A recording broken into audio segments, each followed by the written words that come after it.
At a Senate Agriculture, Nutrition, and Forestry Committee Confirmation Hearing on October 29th for Mindy Brashears, nominated to be Undersecretary of Agriculture for Food Safety, senators pressed her on a range of key issues facing the USDA. Watch the top moments from the hearing right here. Dr. Brashears, addressing salmonella is a key component of USDA's five-pronged plan announced earlier this year to bolster food safety.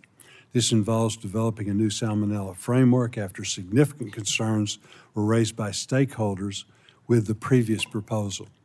Based on your extensive experience with this pathogen, how do you think we can make progress in reducing the prevalence of salmonella illness? Thank you, Mr. Chairman, for that question. I'm very happy to answer this. Salmonella is one of my top priorities. Before I left this position previously, I rolled out the Salmonella Roadmap, and one of the foundational principles in that roadmap was making data-driven and science-based decisions. And as we know, there has been little movement in salmonella illnesses based on healthy people, 2020 goals, and so forth and so forth. However, the technology has moved ahead for us to be able to identify highly pathogenic salmonella. And we need to start targeting the most pathogenic strains of salmonella. And this work has actually been done at the U.S. Meat Animal Research Center in Clay Center, Nebraska, where they have identified this, and it is being developed into rapid methodologies. So we will be focusing on the most pathogenic salmonella, and removing that from the food supply should have an impact on our public health outcomes. In addition to addressing salmonella, can you briefly speak to some of your other goals in returning to lead the food safety mission area at USDA? Yes, sir. Thank you again. In addition to salmonella, we have to stay focused on other pathogens, specifically E. coli. We can't forget about E. coli and Listeria. As we know, there has been major issues with Listeria in the past couple of years, so we will be focused on that. But beyond that, we have to make sure our workforce is strong and recruit veterinarians into FSIS, because our workforce is, at least when I was there previously, and if confirmed, I will be committed to developing programs with vet schools to recruit and bring those vets into the agency. You commit to ensuring that USDA's food safety inspection service follows sound and effective science. Thank you, Ranking Member Klobuchar. Absolutely. I'm entering this position as a scientist. I will leave as a scientist and maintain that integrity. Thank you very much. As you and I talked about, FSIS has fewer employees, 700 fewer employees now than it had in 2024. That's about an 8% loss in staff, although most of its staff are already located outside the region. The reorganization plan does not address how it will affect the staff members that are here. FSIS has lost about 700 people, as I mentioned, and on top of that, USDA is planning to reorg the agency into 4 hubs. So, Dr. Brashears, are you concerned about employee retention of key employees, including food safety experts, those who help coordinate foodborne illness outbreaks, and how are you going to respond to that if and when you get in the job? Yes, thank you again. If confirmed, I will definitely be working with universities. I have a really strong network of food safety professionals who are turning out graduate students and even undergrads, and we'll be working with them to make them aware of jobs in the government. Typically, those aren't the first ones that students think about, so recruitment is going to be important. Retention is also important to me in maintaining a positive work environment, listening to the employees, and I will be open to that, and if confirmed, it will be a priority for me. Very good. Again, I just think getting back some of these employers or rehiring, hiring new ones is going to be really critical in addition to the partnerships. Food Safety Inspection Service is responsible for ensuring that foreign trading partners meet the high standards of our domestic food safety parameters. With the administration's recent proposal to drastically increase imports of beef from Argentina, if confirmed, will you commit to conducting a new audit to ensure the safety of any potential new beef imports? Thank you again. Yes, we have 100% inspection at the border, and I do think that it's important that if that is increased, that we ensure that safety, we have enough people at the border and audit them and make sure they are meeting the standards, because we will not compromise food safety. Thank you. I'm not going to go into my whole issues with all the beef when we have beef here, but I thought that was a very important question to ask, given the numbers, the exponential increase that the administration is looking at for Argentinian beef.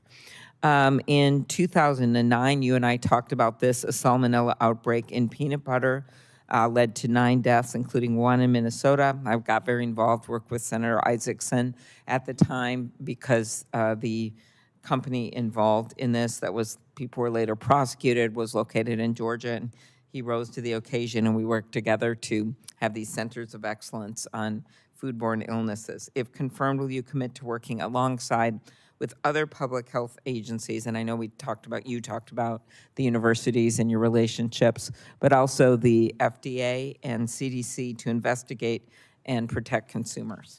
Yes, ma'am, absolutely. That is a very critical part of this role. Pork production is a major part of Iowa's ag economy, and the new swine inspection system, which was developed in 2019, was designed to modernize inspection, improve food safety, and give farmers more processing choices. But unfortunately, in 2021, there was a court ruling that halted implementation nationwide on grounds that USDA failed to deliver and consider worker safety. In response, USDA allowed 6 plants to participate in a time-limited trial. And under Biden's USDA, that process was stalled for years with no good reason. The third-party research group, known as the Pulse Team, took far too long to finish its works, despite repeated calls from me and others on this committee urging then-Secretary Vilsack to quickly complete the study. Earlier this year, the Pulse Team finally did confirm what we knew all along, which was that increased line speed does not harm worker safety.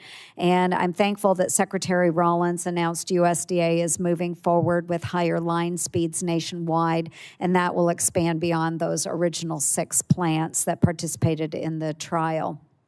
So, Dr. Brashears, should you be confirmed, will you make finalizing this rule a priority and ensure it is science-based, transparent, and provides long overdue certainty to our pork producers?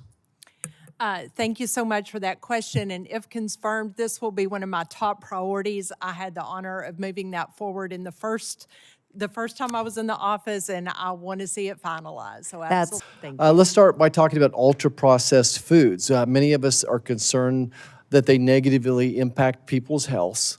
Not that I'm asking you to give the definition, but how important would it be for us to figure out a definition, and are there any particular components you're looking for? Sure. I think, thank you so much for the question, Senator. I do agree that we have to have some guidelines around this. And I think especially with regard to meat and poultry products, one of the things that has to be addressed is the nutritional value. Of course, with regard to food safety, we do need some of the chemicals and some of the processing to maintain food safety. If you think about things like beef jerky, meat sticks, sometimes that goes into back programs. But we need to be transparent to the consumer, and we need for them to understand, and we will continue to work with the FDA on those definitions and to champion the cause for our consumer. Great. Thank you for that answer. One of my big goals is always to help small processing plants to help farmers and ranchers meet local producers, and farmers, ranchers, more my ranchers, to allow their products to go across state line as well. And recently, USDA stated that they will provide additional guidance, I'm quoting here, provide additional guidance on requirements for very small meat processors serving local markets that ease compliance while maintaining safety. Safety first. What can you do? What is your vision of helping some of those smaller packing plants in particular?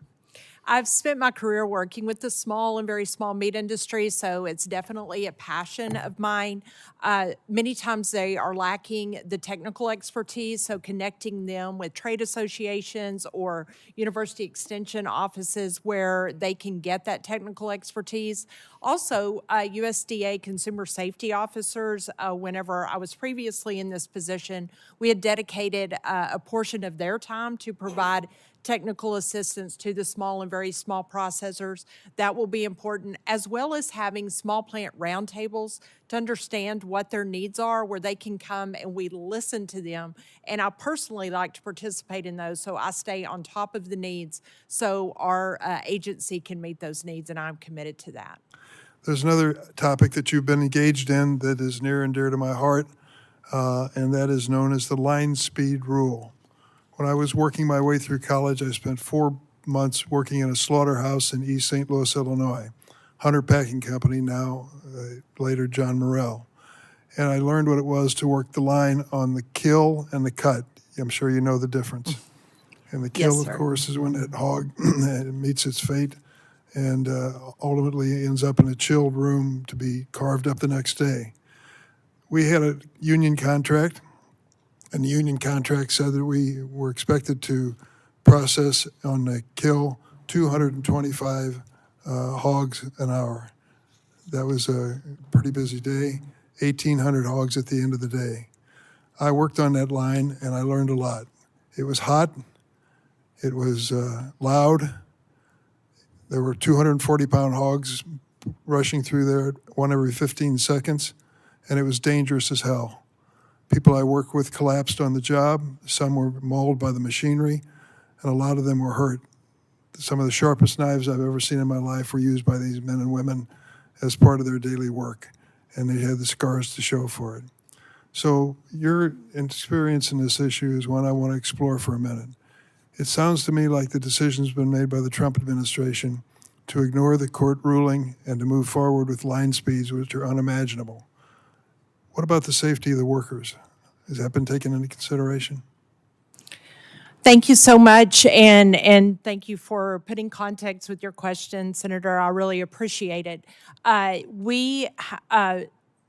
am committed to moving forward with the modernization and listening to the results of the study, and if confirmed, we will move forward with the modernized inspection system. However, we are the agency is very committed to worker safety and providing safe working conditions, not only for the workers in the plant, as well as for our inspectors.